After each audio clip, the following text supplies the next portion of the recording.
ఇలాంటి మాటలు, ఇలాంటి మాటలు, ఇలాంటి వాక్యాలు, ఇలాంటి పరిసత్యాలు ఈ జ్ఞానం ద్వారా తెలుసుకున్నాను. నేను ఈ సృష్టిలో ఏదో ఒక శక్తి ఉంది. ఆ శక్తి ఈ సృష్టినంతటిని నడిపిస్తుంది. అదైతే స్పష్టంగా నమ్మాను. ఆ నమ్మకం ద్వారా నేను తెలుసుకోగలిగింది ఫ్రీక్వెన్సీ, వైబ్రేషన్ వీటి యొక్క పదాల యొక్క సరైన అర్థంని ఈ రామ్‌తా జ్ఞానంలో తెలుసుకున్నాను. ప్రతి దానికి ఒక ఫ్రీక్వెన్సీ ఉంటదనేది సత్యమే కదా! అది సైంటిఫిక్‌గా గూడా ప్రూవ్ చేయబడుతుంది.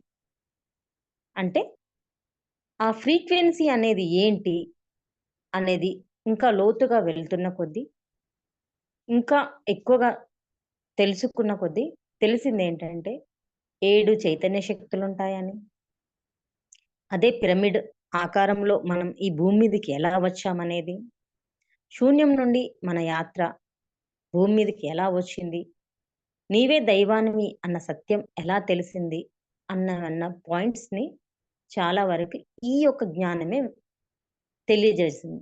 రామ్‌తా జ్ఞానంలోనే తెలిసింది. శూన్యం అంటే ఏంటి? అంటే దైవంగా అనుకోవచ్చు. ఏదో ఒక చైతన్య శక్తి ఉంది కదా! ఆ శక్తియే అన్నిటికి మూలం.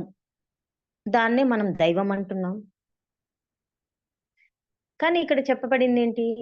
దైవము తన నుండి ఒక ప్రతిబింబాన్ని సృష్టించింది అని. ఆ ప్రతిబింబాలెవరో కాదు మనమే అని చెప్పేసి. అప్పుడు నీవు దైవానివయ్యావు అని చెప్పేసి క్లియర్‌గా అర్థమైంది. జనరల్‌గా అడుగుతారు కదా! నీవే దైవం అంటే ఎలా నమ్ముతావు?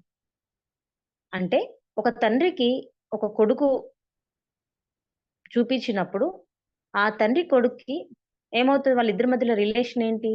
అనంటే ఒప్పుకోదగిన రిలేషనే కదా! తండ్రి నుంచి వచ్చిన వాడే కుమారుడు కదా! అలాగే ఆ దైవం నుంచి వచ్చిన వాళ్ళమే మనం కాబట్టి, మనము గూడా ఆ వంశస్థులమే అని చెప్పడానికి లేదా దైవాలమే అనడానికి ఇది ఒక నమ్మదగిన సత్యంగా అనిపిచ్చింది.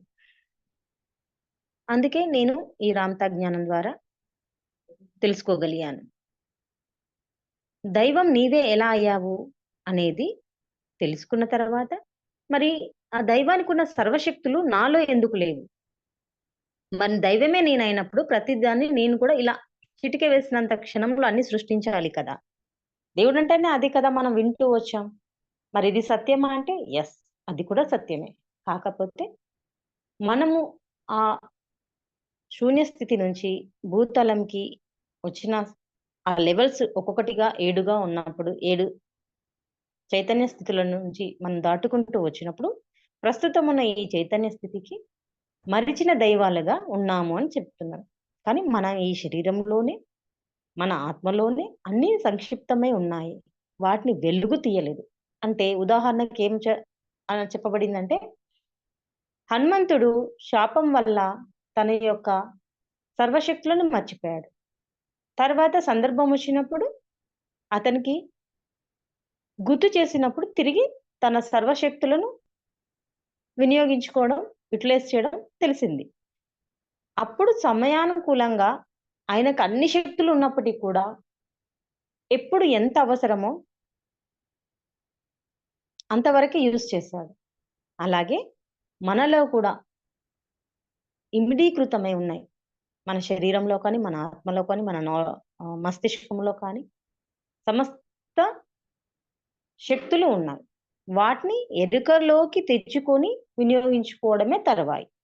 ఆ ప్రాసెస్‌లోనే మనకి కొన్ని సాధనలు అవసరమైనాయి. ఆ సాధనలు సీఎన్‌డీ అని ఇవన్నీ చేయడం వల్ల వస్తుంది. ధ్యానం చేయడం వల్ల వస్తుంది అనేది తెలుసుకోగలిగాను. సో, ఆ ప్రాక్టీస్‌లో ఉన్నాను.